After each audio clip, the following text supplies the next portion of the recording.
सगळ्या भक्तांचं स्वागत आहे आजच्या आपल्या कार्यक्रमामध्ये.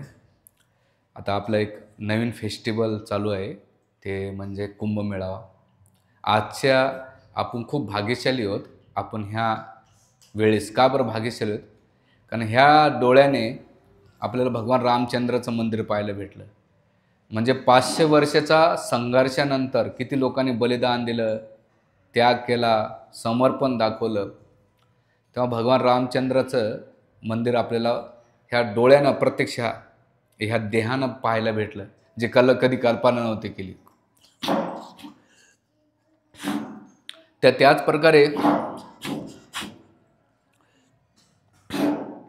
आपलं दुसरं भाग्य असं आहे की जो कुंभमेळा आहे, ह्या कुंभमेळ्याचं वैशिष्ट्य असं आहे, अर्धकुंभ असतं, ते दर 6 वर्षांनी केले जाते, त्याला माघ कुंभमेळा म्हटलं जाते.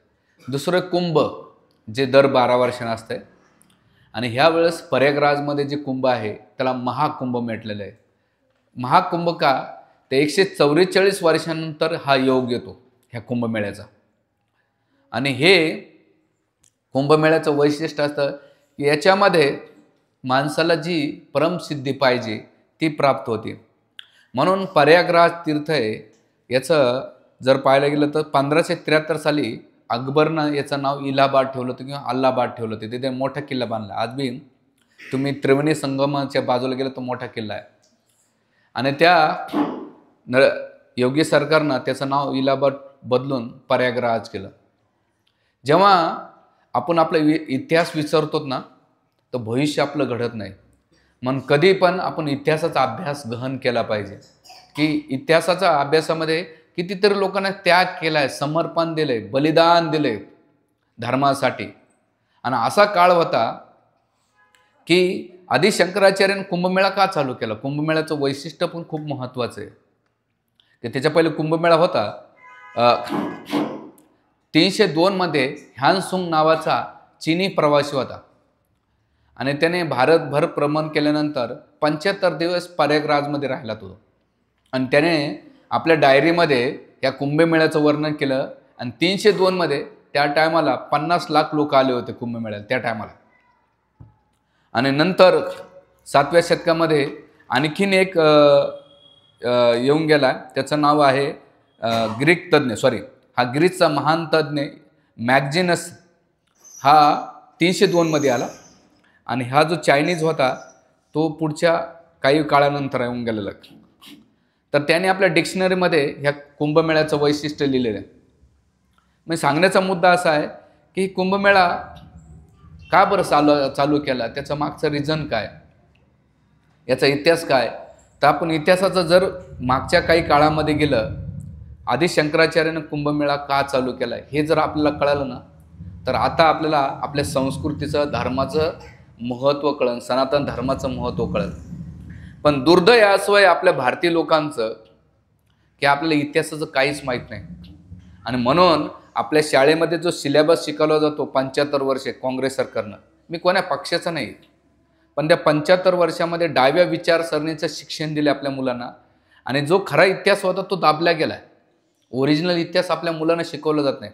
आता तर मला आठवतंय शाळेमध्ये एक छोटं पुस्तक होतं, त्याच्यामध्ये भागवताच्या कथा, ध्रुव महाराज, प्रल्हाद महाराज, छत्रपती शिवाजी महाराजाची कथा, संत तुकाराम महाराज, ज्ञानेश्वर माऊली होती. आता सेक्युलरच्या नावाखाली ते सगळं स्किप केले आणि सगळे खिचडी करून टाकले.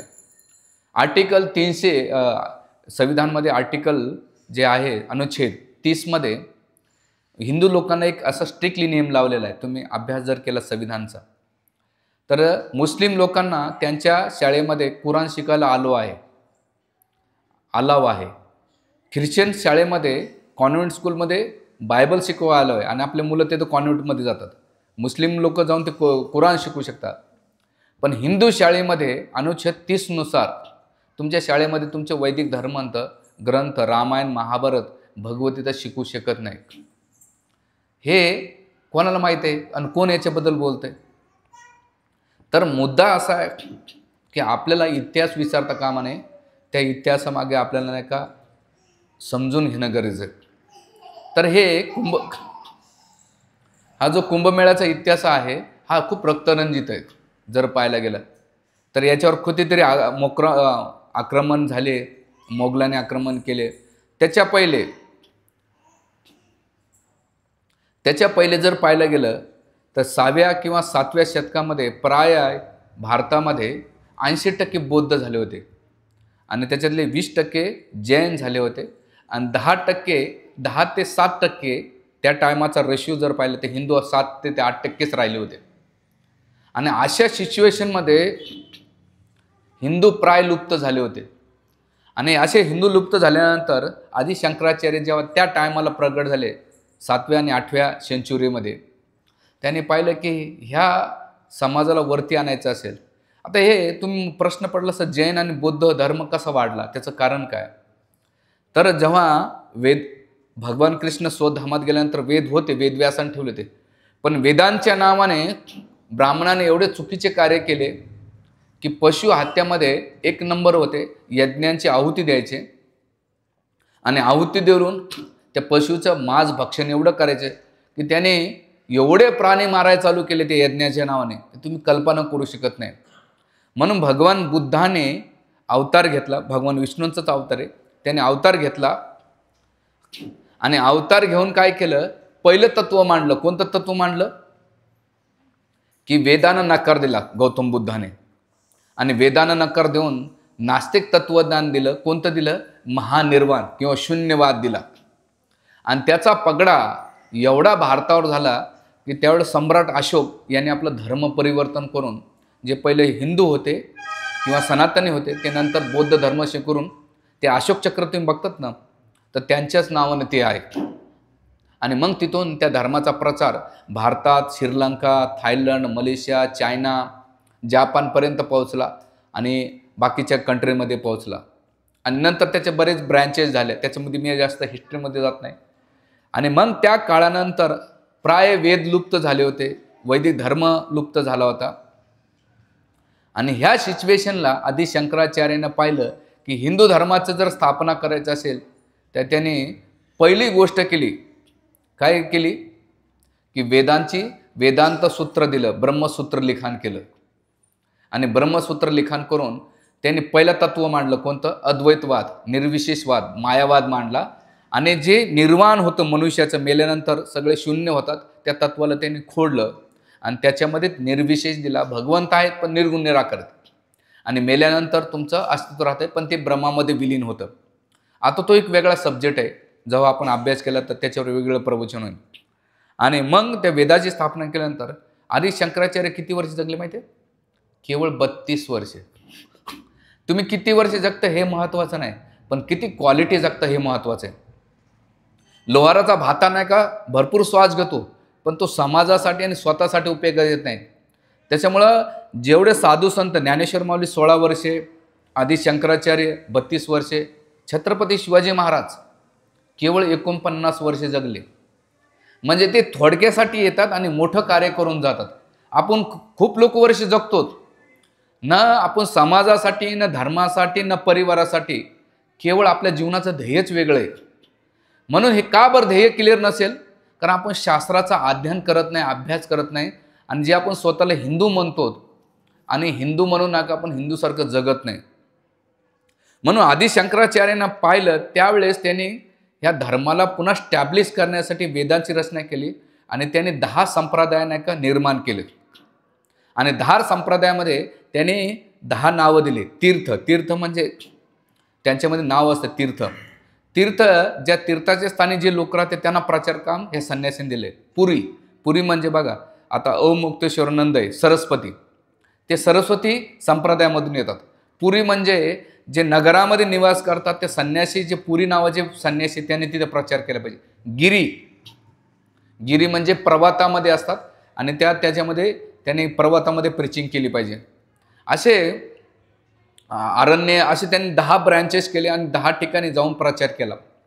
आणि ह्या प्रचार केल्यानंतर त्याने 10 संप्रदायामध्ये किंवा 10 संन्यासांना त्या ब्रँचेसमधून हळूहळू त्यांनी संप्रदायामध्ये वाढवलं. एवढं नाही केलं तर जेव्हा ते भारत भ्रमणासाठी निघाले तर त्यांनी 4 मठ स्थापन केले. पहिल्यांदा ते दक्षिण भारतातून निघाले तर कर्नाटकमध्ये शृंगेरी मठ तिथं पहिलं स्थापन केलं आणि त्याची इष्टदेवता आहे शारदा देवी. आणि तिथे ऋग्वेद दिला त्यांनी. आणि पुढे जसं जसं पुढे येतात ते कुठे आले, द्वारकेमध्ये आले आणि द्वारकेमध्ये त्याने एक मठ स्थापन केला. त्याच्यानंतर तिसरा मठ कुठे त्याने जगन्नाथपुरीमध्ये गोवर्धन मठ स्थापन केला आणि चौथा मठ जे स्थापन केला तो बद्रीनाथमध्ये जोशी मठ स्थापन केला.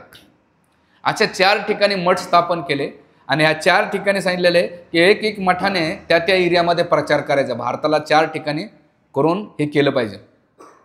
म्हणजे दक्षिण भारतात शृंगेरी मठानं दक्षिण भारतात प्रचार केला पाहिजे. मध्य भारतामध्ये जर पाहायला गेलं तर द्वारका आणि द्वारका कुठं, गुजरात, राजस्थान ह्या भागाला. मध्य भारतामध्ये जगन्नाथपुरी आणि उत्तर भारताला वरती उत्तर जोशी मठाला दिलं. आणि हे केल्यानंतर ह्या 10 ब्रँचेसमध्ये केल्यानंतर एक ब्रँच आणखीन त्यांनी निर्माण केली आदि शंकराचार्याने, ती आहे नागा साधू. नागा साधूमध्ये 10 ब्रँचेस येतात. त्याच्यामध्ये निर्मोही आखाडा, अखंड आखाडा, मोही आखाडा किंवा अतल आखाडा अशा वेगळ्या आखाड्यामध्ये नागा साधू हे 7 ते 8 वर्ष नग्न राहतात आणि नंतर त्यांना पंचदेवताची उपासना, गणेश, दुर्गा, त्याच्यानंतर शिव, सूर्य आणि विष्णू ह्या 5 देवताची उपासना सांगितलेली. आणि नग्न याच्यासाठी राहतात ते की ह्या जगामध्ये कोणतंही त्यांना आसक्ती नको. ते म्हणतात की आकाश हे आमचं पांघरूण आहे आणि जमीन ही आमची काय, शय्या आहे आणि आमच्या अंगावर जे वस्त्र आहे ते म्हणजे समशमभूमीतली राख. समशमभूमी राग लावण्याचं राग त्यांचं महत्त्वाचं तत्व काय की राख याच्यासाठी लावतात, शरीराला झाकून घेतात. आणि दुसरं शिकवतात राखेमुळं की ज्या जीवनभर तुम्ही ज्या शरीरासाठी हे करतात ते शरीर एक दिवस राखामध्ये परिवर्तित होतं. आणि म्हणून त्यांना तिसरं कारण आचार्य देतात राख लावण्याचं की जे भौतिकवादामध्ये इंद्रियतृप्तीमध्ये लोक जे लिप्त आहेत त्याने ह्या राखेकडे पाहून येऊ नये म्हणून ते अंगाला राख लावून घेतात. तुम्ही बघितलं असाल कुंभमेळ्यामध्ये ऑब्झर्व करा, नागा साधू येताना कधी दिसत नाही आणि जाताना सुद्धा तुम्हाला ते नागा साधू कधीच दिसत नाहीत. ते कसे येतात त्याचं खूप मी काल विवेचन केलं त्या प्रवचनामध्ये की ते अदृश्य अवस्थेत येतात आणि अदृश्य अवस्थेतून निघून जातात. तर हे नागा साधूचं काम काय की शिवची आराधना करणं. त्याच्यामध्ये 2 ब्रँचेस आहेत, एक म्हणजे शैव आणि एक म्हणजे वैष्णविझम. त्या ज्यानं जे घ्यायचं आणि मग त्यांनी घेतल्यानंतर त्यांचं मेन काम आहे की धर्मावर जेव्हा जेव्हा तुम्हाला संकट येते तर तुमचं पहिलं काम आहे धर्मरक्षण करण्यासाठी. म्हणून इथे जेव्हा अब्दालीने औरंगजेबने 1637 साली हरिद्वारच्या कुंभमेळ्यावर आक्रमण केलं होतं. तर त्या कुंभमेळ्यामध्ये रक्षण करण्यासाठी नागा साधूने नाही का बलिदान दिलं आणि त्या टायमाला 20 ते 25 हजार नागा साधू मारल्या गेले. आणि मग ते त्या कुंभमेळ्यात त्याच्यानंतर अब्दाली आले आणि त्याने खूप मंदिरं पाडले. त्याच्यानंतर त्या अब्दालीने हरिद्वार आपलं प्रयागराजच्या कुंभमेळ्यावर आक्रमण केलं होतं. तर त्या आक्रमणाला सुद्धा त्यांनी परतून लावलं होतं. असे कितीतरी आक्रमण त्यांनी लावले होते. म्हणून शंकराचार्यांचा जर अभ्यास केला तर खूप कॉन्ट्रिब्युशन आहे त्यांचं. आज आपण जे धर्म बघतोय, आपण मंदिरं बघतोय, आपण धर्माचे लोक बघतोय, याचं सगळं श्रेय आदि शंकराचार्याने देते. बरं, आदि शंकराचार्य एवढ्या थांबले नाही तर ह्या लोकांना एकजूट करण्यासाठी त्याने 4 धामाची स्थापना केली की हिंदूचं काम आहे भारत भ्रमण करायचं, त्या धर्माचा प्रचार म्हणजे त्याने स्वतःला आत्मसाक्षात्कार उन्नत केलं पाहिजे आणि त्या आत्मसाक्षात्कार उन्नत करता करता समाजाला सुद्धा प्रबोधन केलं पाहिजे, हा त्याचा मागचा उद्देश होता. म्हणून त्यांनी दक्षिण भारतासाठी रामेश्वर जे मंदिर आहे त्याला रामेश्वर धाम स्थापन केलं. इकडे जगन्नाथपुरी धाम, द्वारका धाम आणि चौथा आहे बद्रीनाथ धाम. बद्रीनाथ धाम शास्त्रामध्ये वर नव्हतं स्कंदापुराणामध्ये, पण त्याचं मंदिर अजिबात नव्हतं. पण जे बद्रीनाथची जी मूर्ती तुम्ही पाहतात आज, भगवान बद्रीनाथ बद्री विशाल, त्याची प्राणप्रतिष्ठा किंवा स्थापना जी केली ती आदि शंकराचार्याने केली. म्हणून मोदी सरकारने 2-4 वर्षापूर्वी केदारनाथला ज्या ठिकाणी आदि शंकराचार्य त्यांचं भगवत धामात गेले तर शेवटचं स्मरण म्हणून त्यांनी नाही का तिथं शंकराचार्याची मोठी मूर्ती उभारली आणि शंकराचार्याचं मोठं स्मारक तुम्ही पाहिलं असेल मीडियामध्ये, पाहिलं असेल का नाही माहीत नाही. तर तिथे ते केलं होतं ध्यानयोग आणि मोदी बसले पण होते त्याच्यात. आणि मग ह्या 4 धामात गेल्यानंतर प्रत्येकानं त्याचा उद्धार करायचा ज्या ज्या ब्रँचेसमध्ये. आणि मग एवढं केल्यानंतर आदी शंकराचार्यानं पाहिलं की हे लोक तर मठ स्थापन केले, मी संन्यासी पण वाटून दिलेत, धाम निर्माण केले, पण यांचं एक शक्ती दिखण्यासाठी काहीतरी केलं पाहिजे.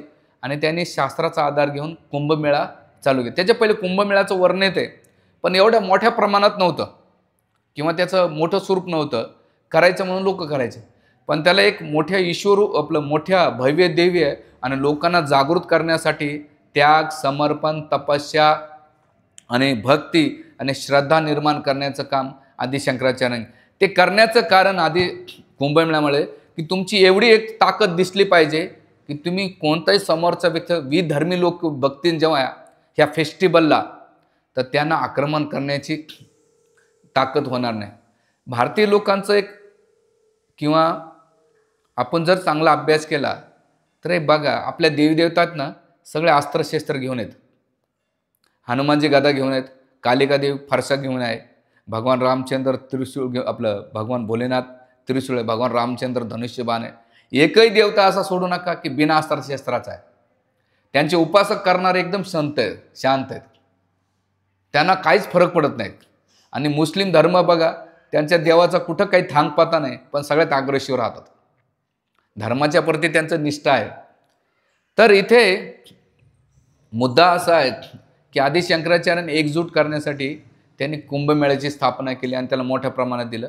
तर त्यांनी काय केलं, उत्तर भागामध्ये हरिद्वारला कुंभमेळा होतात, तिथे ते थेंब पण पडले होते अमृताचे, म्हणून तिथे त्यांनी केलं की तुम्ही साधूने सगळ्यांनी जा आणि दाखवा. त्याच्यानंतर पुन्हा मध्य भारतासाठी त्यांनी प्रयागराज जे त्रिवेणी संगम आहे त्या ठिकाणी ठेवलेले आहे. आणि कुंभमेळ्याचं वर्णन जर पाहायला गेलं, ब्रह्मदेवाने पद्मपुराण आणि स्कंदपुराणामध्ये याच्या डिटेल्स वर्णन दिले. प्रयागस्य पाप न्यासंती तक्षणम. प्रयाग क्षेत्रामध्ये जर कोणी जाऊन स्नान केलं त्या टायमाला त्याचे तात्काळ पाप नष्ट होतात. आता मी त्याच्यानंतर डिटेल्समध्ये घेईन. तर त्याने प्रयागराजमध्ये तो स्थापन केला. इकडे मध्य महाराष्ट्रासाठी, मध्य भारतासाठी नाशिक गोदावरी तटी आणि दक्षिण भारतात किंवा मध्य याच्यासाठी शिप्रा नदी जे उज्जैन आहे, ह्या ठिकाणी 4 कुंभमेळा केले. आणि त्या ठिकाणी 12 महिन्यातून 12 वर्षातून नाही का ते फेस्टिवल साजरे केले पाहिजे असं आदी शंकराचार्यांनी दिलेलं आहे. तर हे दिल्यानंतर मेन कुंभमेळा आपल्यासाठी का महत्त्वाचा आहे, तर श्रीमद भागवताच्या 8व्या स्कंदामध्ये हे कुंभमेळ्याचं एवढं वर्णन आहे. 5 ते 11 अध्याय सुखदेव गोस्वामी वर्णन करतात. आपल्या शास्त्रामध्ये 4 अमृताचं वर्णन येते.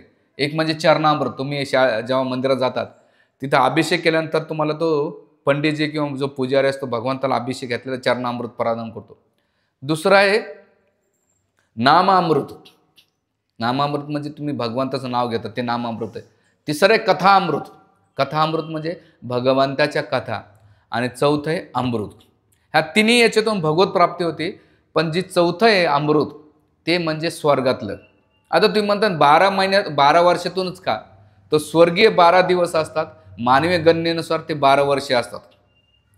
आणि म्हणून ते तो जो कुंभमेळा आहे त्यानुसार तो सेलिब्रेट केला जातो किंवा उत्सव केला जातो. तर याची कथा आहे ती श्रीमद भागवतामध्ये. एक दिवस इंद्र आपल्या ऐरावत हत्तीवर बसलेला होता आणि जात असा डुलत जात असतो. आणि जात त्यावेळेस दुर्वासा मुनी येतात. आणि दुर्वासा मुनी आल्यानंतर त्याने आपल्या कृपावश आपल्या गळ्यातला माळा काढली आणि इंद्राला देऊन टाकली. इंद्राने तो घेतला प्रसाद. आणि जसे दुर्वासा मुनी थोडेसे पुढे गेले तर त्याने काय केलं, इंद्राने आपल्या गळ्यातला हार काढला आणि गजेंद्र जे आपलं ऐरावत हाती त्याच्या पायी देऊन टाकला. ते पशुबुद्धी असल्यामुळं त्याने काय केलं, ते हार पायाखाली राऊंदळून टाकला. आणि जसं दुर्वासा मुनी गेल्यानंतर त्याने थोडंसं दृश्य मागे पाहिलं, तर पाहिल्यानंतर पाहिलं की मी जो हार महाप्रसाद दिला आहे, निर्माल्य दिलं आहे, ह्या व्यक्तीनं काय केलं, याच्याकडे अभिमान झाला. कोण्या गोष्टीचा, जेव्हा मनुष्याकडे 3 प्रकारची ताकद असते ना, तो कोणाला गुमानत नाही. एक म्हणजे धन, दुसरं शारीरिक बळ आणि तिसरं पद. हे माणसाला वेडं करतंय, सुचत नाही. तो जगातल्या कोणत्याही ताकदीला मानत नाही आणि तो अभिमान अहंकाराने एवढा चालतो. बघा, शारीरिक बळ असेल ना, तो असा टाईटमध्ये चालतो, तो कोणाला गिनतच नाही. दुसरं आहे पद. आता मी पोलीस अधिकारी आमच्या मंदिरात डेली येत असतात. ते म्हणतात, प्रभूजी जोपर्यंत तुम्ही पदावर आहेत ना तोपर्यंत तुमची व्हॅल्यू. एकदा पदावर उतरले ना तुमच्या ऑफिसचा लोक स्लोटसुला करत नाही, तर तुम्हाला किंमत नाही, तुमच्या पदाला किंमत आहे. आणि तिसरी गोष्ट कोणती? धन. धन आहे तोपर्यंत तुम्हाला सगळे विचारतील. धन नसू द्या, तुमचा जवळचा व्यक्तीसुद्धा तुम्हाला ओळख देत नाही. ह्या जगाची वास्तविकता ते. पण ह्या गोष्टीमुळे माणसाला अभिमान अहंकार आला की तो जगामध्ये तांडव करतो किंवा तिरस्कृत करतो. तर त्याच प्रकारे इंद्राने तो हार दिला आणि दुर्वासा मुनीने शाप दिला की तुम्ही श्रेयहीन व्हाता, तुमचं बळ जाईन, पद जाईन, धन जाईन. आणि अशी शाप दिल्यानंतर त्याच वेळेस बळी महाराजाने त्यांच्यावर आक्रमण केलं आणि स्वर्गाचं राज्य प्राप्त केलं. आणि सगळं झाल्यानंतर हे देवता आश्रयहीन झाले, त्यांना कोणताही आसरा नव्हता. मग करायचं तर काय केलं? सगळे ब्रह्माजीकडे गेले. ब्रह्माजी म्हटले की कायदे में रहोगे तर फायदे में रहोगे. तुम्ही नेहमी पद आले की तुम्ही मदमस्त होतात आणि सगळं विसरून जातात, आणि तुम्ही चुकीचं केले, तुम्हाला याच्यातून मार्ग काढू शकतात ते भगवान विष्णूच काढू शकतात. मग ब्रह्माजी स्वतः रेकमेंड केलं आणि देवदेवता गेले. आणि गेल्यानंतर तिथे ब्रह्माजीनं आणि देवतांनी प्रार्थना केली. तर भगवंत म्हटले एक काम करा, तुम्ही संधी करा. कोणासोबत? देवतांसोबत. ते म्हणले संधी कसे करायचे दानवांसोबत? मग तिथे एक न्याय देतात, मोत्सुक सर्प न्याय. म्हणले एका टोपरीमध्ये सर्प आणि उंदीर होता आणि दोघांना बाहेर निघायचं होतं. आणि त्यावेळेस निघत असताना साप म्हणतो, बघ तुझ्याकडे बी एक ताकद आहे, ती जी माझ्याकडे नाही. कोणतं? ह्या टोकरीला कुरताडण्याचं ताकद माझ्याकडे आहे. आणि त्यामुळे तू काय कर, कुरताड. जेव्हा कुरताडल्यानंतर तू पण बाहेर निघा आणि मी पण निघेल. आणि मग त्याने बुद्धी चालवल्यानंतर ते उंदीर कुरताडलं आणि जसं त्याला बाहेर निघण्याची जागा झालं त्यावेळेस सापाने ते काय केलं, उंदराला गुळकुट केलं. तर तिथे त्याने काय केलं, सापाने आणि उंदराने संधी केली आणि ज्या टायमाला जी गोष्ट होती त्या संधीचा फायदा घेतला. तर भगवान विष्णू सांगतात देवतांना की जेव्हा शत्रू जरी असेल पण तुम्हाला मोठं कार्य साधायचं असेल तर त्याचं संधी केली पाहिजे. तर आपल्या लाईफमध्ये लेसन काय, कधी आपण बोलून कामं होत नाहीत, पण गोड राहून तुम्ही कॉम्प्रोमाइज केलं ना ते काम होतात. पण आपल्याला काय झालं माहिती आहे का, रिमोट घेतलं की आपल्याला वाटतं लगेच काम व्हावं किंवा ॲग्रेसिव्ह होऊन आपण करतो. हे कशामुळे होत आहे? जेव्हा आपण मॅच्युरिटी नसते किंवा आपण कॉम्प्रोमाइजच्या मूडमध्ये असतो, इगो आपला वरती असतो ना, तर आपल्याला नुकसान भोगायला लागतं. म्हणून इथं आपल्याला भागवत जो ग्रंथ आहे, रामायण जो ग्रंथ आहे ना, ते व्यवहारातल्या सगळ्या गोष्टी, सगळे लेसन आपल्याला देते. पण आपण त्याला नुसतं कथा म्हणून मनोरंजन घेतो. पण प्रॅक्टिकल लाईफमध्ये एवढ्या शिक्षा आहेत की तुम्ही कल्पना नाही करू शकत. आणि मग हे केल्यानंतर करायचं तर काय, तर सगळे देवता खास करून इंद्र स्वर्गात गेले आणि बळराजाला म्हटले की आपण काय करू, मंथन करूया. आणि ह्या मंथनातून जे अमृत भेटल ते आपण अर्ध अर्ध वाटून घेऊया. मग सगळे दानव म्हटले नाही हे असं होईल तसं होईल. ते म्हणले, बळराजा म्हणले विश्वास ठेवूया. आणि मग शुक्राचार्याचा सल्ला घेतले. शुक्राचार्य म्हणले काळजी करू नका, तुम्ही करा. आणि मग केल्यानंतर समुद्र मंथन करायचं तर करायचं काय, तर मंदारचरण देव मग भगवंताकडे गेले. भगवंत म्हणले मंदारचर पर्वत आणा. आणि सगळे मंदारचर पर्वत तर उचलाय गेले, तर त्या पर्वताखाली सोन्याचा पर्वत होता, सगळा दाबल्या गेले. भगवंत आले, त्याने आपल्या संजीवनी, अमृत संजीवनी त्यांना जिवंत केलं आणि तो मंदारचर पर्वत आणला. आल्यानंतर आता ही दोरी करायची कोण, तर वासुकी सापाला गेले. तर वासुकी साप म्हणले की तुम्ही तर करता पण मला काय भेटणार. ते म्हणले नाही, तुला अमृत भेटल. अमृत लालच दाखवली. म्हणले हरकत नाही. हरे कृष्ण हरे कृष्ण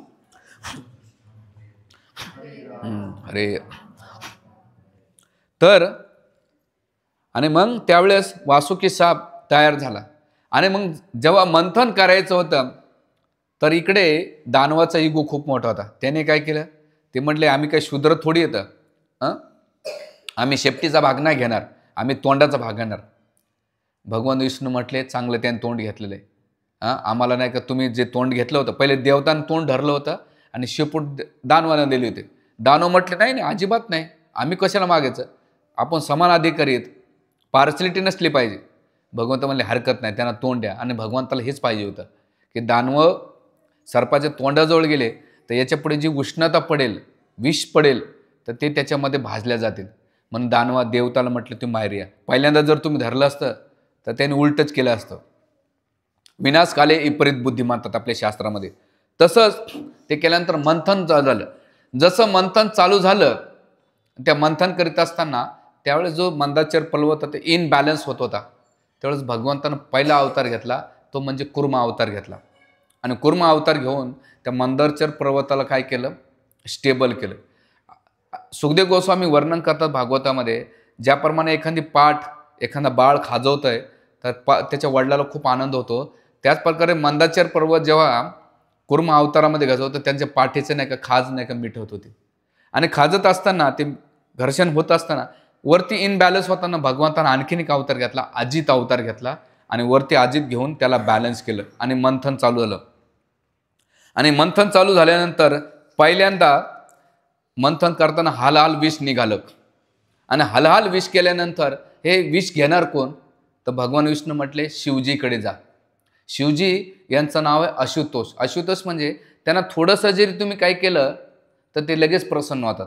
बघा, महादेवाच्या मंदिरात जर तुम्ही डेली पाणी घातलं तर तुमच्या भौतिक इच्छा पूर्ण, नुसतं पाणी होता फुकटचं तरी भोलेनाथ प्रसन्न होतात.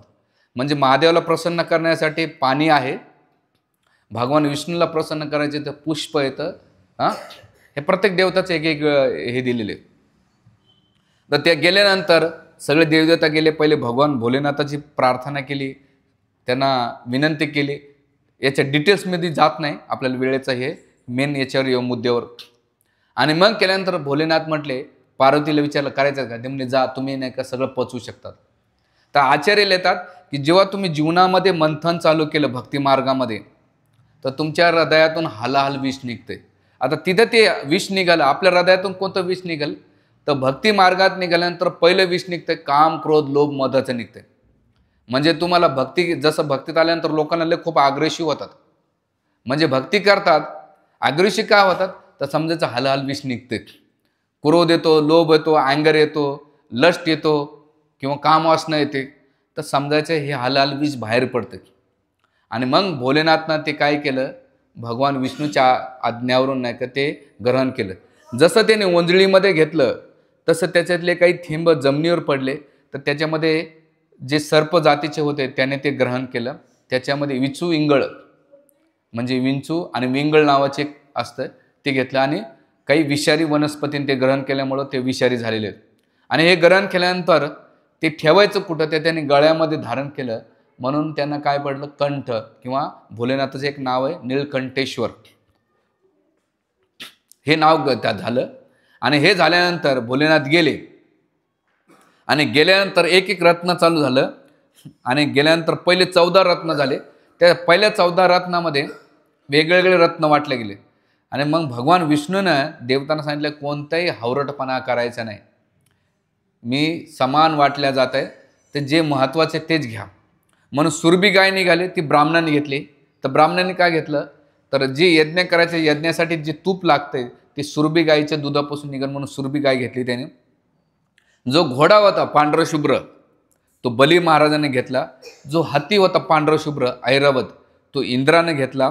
जे कौस्तुभ मणी होता तो भगवान विष्णूने घेतला. जी लक्ष्मी होती ती स्वतः सगळ्याला शोधत शोधत भगवान विष्णूला माला अर्पण केली. जे हरिधेनू आणि पांचजन्य ते भगवान विष्णूनं घेतलं. चंद्र होता तो शिवजीने धारण केला, कारण विष प्राण केल्यानंतर शीतलता प्राप्त हो म्हणून त्याने चंद्र धारण केला. आणि हे केल्यानंतर त्याच्यामध्ये भरपूर रत्न आहे, त्याच्यामध्ये खूप डिटेल्स आहे, पुढच्या एखाद्या एपिसोडमध्ये आपण डिटेल्स घेऊया. आणि हे घेतल्यानंतर सगळं झालं, डिस्ट्रीब्यूट कॉमन झालं. शेवटी भगवान धन्वंतरी प्रगट झाले. आणि जसे धन्वंतरी प्रगट झाले म्हणून आपण दीपावलीच्या दिवशी धन्वंतरी पूजा केली जाते. आयुर्वेदनुसार आपल्या शरीरासाठी कफ वात पित्त बॅलन्स असेल तर आपले शरीर स्वस्थ राहते. याच्यामधले कफ विथ पित्त याच्यामध्ये जर इनबॅलन्स झालं की लगेच आपण आजारी पडतो. म्हणून आयुर्वेदिक डॉक्टर काय करतात, तुमचं कफ विथ पित्त बॅलन्स करतात. आणि मग धन्वंतरी प्रगट झाल्यानंतर त्याने कमीत कमी 8 विद्या त्यांनी सोबत घेऊन आले, अमृत कलश घेऊन आले. पहिली विद्या घेतली आंतरिक औषध घेतलं ते कायासाठी. दुसरं शल्यशास्त्र घेऊन आले, ते कशासाठी दिले, ऑपरेशन आपल्या भाषेमध्ये आयुर्वेदमध्ये दिलेले. तिसरं आहे नेत्रशास्त्र, डोळ्यांच्या आजारासाठी त्यांनी शाल्यक्य तंत्र नावाचा ग्रंथ दिला. चौथं आहे बाल चिकित्सा, याला म्हणतात कोमार भित्र, हे औषध किंवा ते शास्त्र त्यांनी सांगितलं. त्यानंतर विष विद्या म्हणजे ज्यांना पॉयझन झालं असेल त्यासाठी त्यांनी सांगितलेलं आहे अंगद तंत्र दिलं, याच्यातून कसं व्हायचं. त्याच्यानंतर मानस चिकित्सासाठी भूतविद्या दिलेली, म्हणजे कोणाला भूतविद्यानं ना कंट्रोल पण करता येते, वेडं पण करता येते किंवा स्टेबिलिटी पण आणता येते, ती विद्या दिली. त्याच्यानंतर नवनवीकरण विज्ञान रसायन ते दिलं. आणि शेवटी कामोपदीपक औषधी जे वशीकरण, त्यासाठी अशा 8 विद्या घेऊन आले धन्वंतरी. आणि जसं त्यांनी कलश घेऊन आले तर त्यांच्यावर दानवाने काय केलं, आक्रमण केलं आणि तो कलश नाही का हिसकावून घेतला. आणि जसा कलश हिसकावून घेतला त्यावेळेस दानवामध्ये कल निर्माण झाला, अहम पुरवामी अहम पुरवामी अहम पुरवामी, मी पहिले पेणार मी पहिले पेणार. आणि त्यांच्यासाठी एवढा भांडण चालू होतं, जे शक्तिशाली असुर होते, जे बलहीन होते, त्याच्यावर ते काय करू लागले, त्यांना दमन करू लागले. आणि हे करीत असताना देवता बिचारे हतबल झाले की यांच्यातच एवढा कल आहे, आपल्याला अमृत कसं भेटणार. आणि मग करायचं तर काय करायचं. सगळे झाल्यानंतर भगवान विष्णूला प्रार्थना केली, तर भगवंताने 4था अवतार धारण केला या लीलेमध्ये. पहिला अवतार कोणता, कूर्म, दुसरा आहे अजित, तिसरा आहे धन्वंतरी, आणि 4था अवतार कोणता घेतलेला आहे, मोहिनी अवतार घेतलेला आहे. एके लीलेमध्ये भगवंताने 4 अवतार धारण केलेले आहेत. आणि जसं मोहिनी रूप धारण केल्यानंतर एवढे सुंदर मोहिनी अवतार घेतला, वस्त्र कसे होते, पारदर्शक होते. आणि जसं जसं तिच्या पायाचे पायल, ती सजून धजून आलेली मोहिनी, जसं तिचं सौंदर्य पाहिलं तर सगळे दानव काय झाले, अमृत पिण्याचं लक्ष विचलित झाले. आणि ते म्हटले की पत्नी होणार तर मीच, माझीच पत्नी होणार नाही. म्हणे तुझी पत्नी नाही, तेरी भाभी, तुझी वहिनी तुझी वहिनी तुझी वहिनी, याच्यात त्यांचे भांडण चालू होते. आणि करीत असताना ते एवढे ते सौंदर्य मोहित झाले. मग शास्त्रामध्ये कामातुराना भयाना लज्जा, जेव्हा माणूस काममोहित होतो त्याला चांगलं काय आणि वाईट काय कधीच कळत नाही, कारण कामण्याच्या भावनेमध्ये असतो. आणि म्हणून त्यावेळेस सगळ्या देवतांनी दानवाने विचार केला की हे अमृत कलश आहे ना, ही जी स्त्री आहे ही प्रामाणिकपणे वाटू शकते. त्यावेळेस भगवान विष्णू मोहिनी अवतार म्हणतात की कोणत्या वेश्या स्त्रीवर विश्वास ठेवणं, हे दानव तुम्ही तर मला कधी ओळखीचे नाहीत, पण दानव काय म्हटले, नाही आम्हाला पूर्ण विश्वास आहे, तू जे काय करशील ते आमच्या भल्याचाच करणार आहे, आणि तुझ्यामध्ये पक्षपात नाही जे आमच्यामध्ये पक्षपात आहे. ते म्हणले हरकत नाही. आणि त्याच्यावर भगवान मोहिनीने खूप काही तत्वज्ञान दिले, एका स्त्रीच्या स्वभावाबद्दल सांगितलेले. शास्त्रामध्ये 3 ठिकाणी स्त्रीच्या स्वभावाबद्दल वर्णन केलेले. कश्यप मुनीने 6व्या स्कंदामध्ये, आता तोच एपिसोड चालू आहे, की स्त्री तिच्या प्रभाव आणि स्वभाव, तिच्या प्रभावाने ती मोहित करते. जसं कश्यप मुनीची सेवा आदितीने एवढी केली की तिचा स्वभाव प्रभावाने ते एवढे झाले की काय मागायचे ते वरदान माग. आणि मग तिनं स्वभाव दाखवला. काय सांगितलं स्वभाव, की जे माझे पुत्र आहे दानव, त्यांना तुम्ही काय कर, राज्य द्या, आणि जे इंद्र आहे त्याची हत्या करा. त्यावेळेस कश्यप मुनी म्हणतात की स्त्रीच्या प्रभावामुळे जो मोहित झाला तो स्वभाव नाही. आणि दुसरं उदाहरण दशरथ महाराज. दशरथ महाराज रामायणामध्ये वर्णन आहे, कैकेयीने खूप मदत केली, तिचा प्रभावामुळं त्या असुराने त्याने हरवलं दशरथ महाराजाने. पण पुढे ती 2 वरदान घेतल्यानंतर तिचा स्वभाव बाहेर आला. म्हणजे आता याच्यामध्ये स्त्री जातीचं हिल्ला नाही केले जाते, ते स्वभावाने प्रभावला जातं. आणि ह्या 2 उदाहरणातून जर पाहायला गेलं, तिसरं उदाहरण आहे, म्हणजे या ठिकाणी कश्यप मुनी सांगतायत, भगवंत सांगताय का स्त्रीचा स्वभाव. आणि तिसरं 9व्या स्कंदामध्ये उर्वशी सांगते, कोणा, राजा पुरुरावला, का रे तू एवढा अधीन नको, तू कधी विश्वास ठेवू नको. आणि त्याचा डिटेल्स आहे, कारण मी आता एपिसोड दिला त्या प्रवचनाचा. तर सांगायचा मुद्दा असा आहे की तिथे खूप ज्ञान दिल्यानंतर दानवने अजिबात नाही, मग तू कर, म्हणले ठीक आहे, तुम्ही स्नान करून संध्याकाळ, आणि 2 पंक्ती बसवल्या. आणि त्या पंक्ती, याच्या पहिले एक मुद्दा सांगायचा राहिला की पंक्ती बसवल्यानंतर ते म्हटले की देवता आहेत ना, ते भुक्कड आहेत, यांना पहिले वाटेल, आणि मग तुम्ही शांत बसा, नंतर मी तुम्हाला वाटेल. आणि मग भगवान मोहिनी अवतारामध्ये सगळ्याला अमृत वाटत असताना त्याच्यामध्ये एक असुर हुशार होते 2, एक म्हणजे राहू आणि केतू. आणि ते दोन्ही नेमकं कुठं बसले, चंद्र आणि सूर्याच्या दोघांच्या मधामध्ये बसले. आणि सगळ्यांना वाटता वाटता राहू केतूला वाटलं गेलं. वाटलं गेल्यानंतर जसं सूर्यानं पाहिलं आणि चंद्रानं पाहिलं, ते म्हणले की राहूकेतू आहेत. त्यावेळेस भगवंताने काय केलं, आपल्या सुदर्शन चक्राद्वारे राहूकेतूचं मस्तक वेगळं छाटलं. आणि जो कलश होता, तर स्कंद पुराणामध्ये वर्णित आहे की इंद्राचा जो पुत्र असतो राहिलेला अमृत, तो जयंत घेऊन पळतो कुठे, दुसऱ्या ठिकाणी स्वर्गाकडे. आणि पळत असताना त्या अमृताचे 4 थेंब 4 ठिकाणी पडलेले. एक म्हणजे हरिद्वार, दुसरं म्हणजे प्रयागराज, तिसरं आहे उज्जैन आणि चौथं आहे नाशिक. ह्या ठिकाणी 4 थेंब पडले. आणि म्हणून त्या तिथीला ते अमृत त्या पाण्यामधून प्रकट होऊन लोक अमर तत्व प्राप्त करण्यासाठी कुंभमेळ्यामध्ये स्नान करतात. आणि त्या युद्धामध्ये असुर आणि दानवांचं युद्ध होतंय. आणि मग त्याच्यामध्ये दानव हारल्या जातात आणि भगवंत देवतांना पुन्हा स्वर्गाचं राज्य देतात. तो हा कुंभमेळ्याचा रक्तरंजित इतिहास म्हटला जातो. तर याच्या मागे सांगण्याचा मुद्दा असा आहे की जर कोणतीही गोष्ट तुम्हाला प्राप्त करायचं असेल भौतिक जगामध्ये किंवा आध्यात्मिक जीवनामध्ये, संघर्ष केल्याशिवाय प्राप्त होत नाही. दानव आणि देवता भगवंताच्या जवळ होते, पण अमृत प्राप्त करण्यासाठी पहिलं खूप त्यांना चर्वण आणि मंथन करावं लागलं, तेव्हा त्यांना अमृत प्राप्त झालं. तसंच आपल्या जीवनामध्ये भगवत प्राप्ती करायची असेल तर आपल्या हृदयामध्ये मंथन करणं गरजेचं आहे. आणि त्या मंथनातून जे काही चांगल्या गोष्टी आहेत ते दुसऱ्याला दिल्या पाहिजे, आणि ज्या निगेटिव्ह गोष्टी आहेत त्या आपण त्याग केला पाहिजे.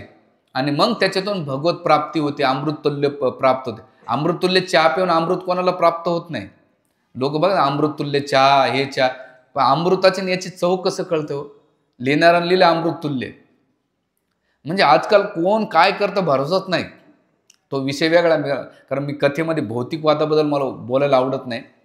मेन तत्वज्ञान समजायचं की खरं अमृत पाहिजे असेल, आता हे स्वर्गाला जाण्यासाठी किंवा अमर जीवन प्राप्तसाठी पेण्यासाठी आपण तिथं त्या कुंभमेळ्यात जातात. तर वैष्णव कशासाठी जातात कुंभमेळ्यामध्ये? तर वैष्णव याच्यासाठी जातात, भौतिकवादी लोक अमर होण्यासाठी जातात, आणि वैष्णव याच्यासाठी जातात भगवत प्राप्तीसाठी. भौतिकवादी म्हणतो माझं पाप धुतल्या पाहिजे, त्यासाठी मी कुंभमेळ्याला स्नानाला जातो. आणि वैष्णव याच्यासाठी जातो की तिथे भगवंताचं अनुभव करण्यासाठी. म्हणून कुंभमेळ्यामध्ये गेलं तर स्नान तर करा, पण प्रामाणिक साधू संतांच्या मुखातून जी कथा ऐकाय भेटते, कथा अमृतम, त्या अमृत तुम्ही ग्रहण करून भगवत प्राप्ती केली पाहिजे, हे आपलं ध्येय आहे. म्हणून कथेमध्ये आणि गंगेमध्ये फरक काय? आचार्य सांगतात, गंगा ही भगवान विष्णूच्या चरणापासून निघते आणि समुद्राकडे पळते. आणि कथा काय करते? कथा खालून वरती भगवंताकडे घेऊन जाते. म्हणजे सर्वश्रेष्ठ कोणती आहे? आचार्य सांगतात की कथा अमृत, आणि गंगा पण तेवढीच महत्त्वाची. आपल्याला ती तुलना करून सांगतात. म्हणून आपल्या जीवनामध्ये आपण घरी बसल्यानंतर त्या कथा अमृत, विशेष करून श्रीमद भागवतम, रामायण, महाभारत याचा अभ्यास केला पाहिजे. ते आपल्या जीवनात आत्मसात केलं पाहिजे. जेव्हा आपण आपल्या जीवनात ते संस्कार लावू तर पुढे संस्कृती ती टिकेल. आणि ह्या मुद्द्याशाने आपण जे डेली ॲटलिस्ट डेली दररोजचे 10 मिनटं भगवद्गीतेचं वाचन केलं पाहिजे. श्रीमद भागवत वाचन जेवढं पॉसिबल आहे आपल्याला धर्माचं कळ. आणि मी पुढच्या काही 1-2 एपिसोडमध्ये कुंभमेळ्याची जी हिस्ट्री आहे, काय काय घडलं, कोण्या नाशिकच्या कुंभमेळ्यामध्ये, उज्जैनच्या कुंभमेळ्यामध्ये काय घडलं, हरिद्वारच्या किती संघर्ष केला आहे, नंतर शंकराचार्याच्या संप्रदायामध्ये पुढे पुढे काय काय घडलं, ते येणाऱ्या 2-3 एपिसोडमध्ये. आज मला एवढा वेळ नाही भेटला त्या गोष्टीला जास्त, कारण त्याचे पूर्ण नोट्स काढावं लागतं, 2-3 बुकचं रेफरन्स आहे. तर पुढच्या एपिसोडमध्ये ते घेईन. हे का बरं मी इतिहास सांगतोय? मला सांगण्याचा उद्देश असा आहे की जेव्हा आपल्याला याच्या पहिले आपल्या पूर्वजांनी जे त्याग केला ना, त्या त्यागाची किंमत आपल्याला कळेल आपल्या जीवनामध्ये. आणि म्हणून आपल्याला जे भेटतंय ना त्याची व्हॅल्यू करून आपण आपल्या जीवनामध्ये त्याचा आत्मसात करू. त्यासाठी इतिहास समजणं महत्त्वाचं आहे. तर हे पुढच्या सेशनमध्ये आपण घेऊया.